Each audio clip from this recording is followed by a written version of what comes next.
በዋሽንግተንና በቴህራን መካከል ያለው ጦርነት አዲስ ምዕራፍ ይዟል። ፕሬዝዳንት ትራምፕ በሰጡት መግለጫ አሜሪካ ስልታዊ ግቦቿን ለማሳካት በጣም ተቃርባለች ሲሉ በቀጣዮቹ 2 እና 3 ሳምንታት ውስጥ ወታደራዊ እርምጃዎች እንደሚጠናከሩ ዝተዋል። በሌላ በኩል የኢራን ወታደራዊ አዛዦች ይህ ጦርነት እናንተ እስክትዋረዱ ድረስ ይቀጥላል በማለት የአጸፋ እርምጃዋን አውዳሚ እንደሚሆን አስታውቃለች።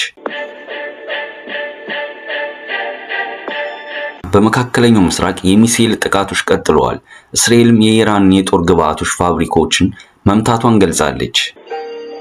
ይህ በእንዲህ እንዳለ የቻይናው ፕሬዝዳንት ግጭቱን ለማርገብ የጀመሩት የዲፕሎማሲ ጥረት ለዓለም ተስፋ ሆኗል። ዓለም በነዳጅ ዋጋ መናርና በታላላቅ ሀያላን ፍጥጫ መካከል ቆማለች።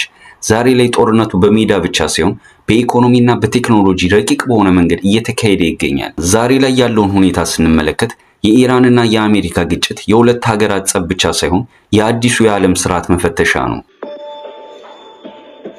ሆኖም ትራምፕ በአጭር ጊዜ ውስጥ ጦርነቱን የማቆም ፍላጎት ቢያሳዩም ቅድመ ሁኔታዎች ግን የኢራን የኒውክሌር አቅም ሙሉ በሙሉ ማውደም ነው። ይህ ደግሞ ለቴህራን ህልውና ስጋት ስለሆነ ድርድሩን አስቸጋሪ ያደርገዋል። ኢራን በቀጥታ ጦርነቱን ብቻ ሳይሆን የሆርሙዝን የባህር ወሽመጥ በመዝጋት የዓለምን ኢኮኖሚ አንቆ የመያዝ ካርድ እየተጠቀመች ነው። ይህ ደግሞ የአውሮፓና የኤስያ ሀገራት አቋምን እንዲከፋፈል እያደረገው ነው። ዓለም በአሁኑ ወቅት በሁለት ጎራ ተከፍላለች። በአንድ በኩል ምዕራባውያን በኔቶ ስር የሚሰባሰቡ ሲሆን፣ በሌላ በኩል ደግሞ ቻይናና ሩሲያ አማራጭ የሰላም ደላላ ሆነው ብቅ ያሉበት ወቅት ነው።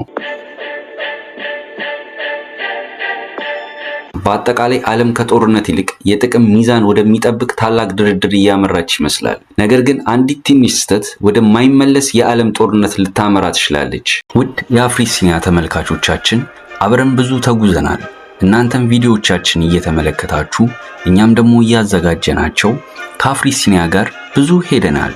በያዝነው ዓመት መጨረሻ 100,000 ቤተሰቦችን ለማፍራት የያዝነውን ዘመቻ በመቀላቀል አገልግሎቱን ይደግፉ። ሰብስክራይብ በማድረግና የደወሏን ምልክት በማብራት ለናንተ ምንም አይነት የገንዘብ የጉልበትና የጊዜ ወጪ የማይጠይቅ ሲሆን ለኛ ግን ከፍተኛ ጥራት ያላቸውን ዝግጅቶች ወደናንተ እንድናደርስ ይረዳናል። አሁኑኑ ሰብስክራይብ በማድረግ ይተባበሩን። እናመሰግናለን።